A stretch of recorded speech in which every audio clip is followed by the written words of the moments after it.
వెంకటేశ్వర స్వామి భూలోకానికి ఎందుకు వచ్చాడో మీకు తెలుసా?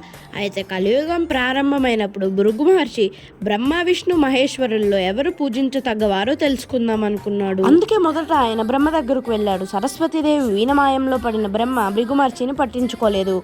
భృగు మహర్షి కోపం వచ్చి నిన్ను భూలోకంలో ఎవరు పూజించరని చెప్పి వెళ్ళిపోయాడు. ఆ తర్వాత శివుడి దగ్గరికి వెళ్ళాడు. శివపార్వతులు నాట్యమాడుతూ భృగు మహర్షిని పట్టించుకోలేదు.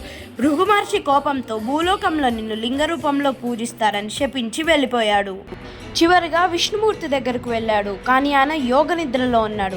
భృగు మహర్షికి కోపం వచ్చి విష్ణు ఛాతి మీద తన్నాడు. అప్పుడు విష్ణు లేచి ఋషిని కూర్చోబెట్టి కాళ్ళు ఒత్తడం మొదలుపెట్టాడు. అప్పుడు విష్ణువు, ఋషివర్య మీ కాలు బానే ఉంది కదా అన్నాడు.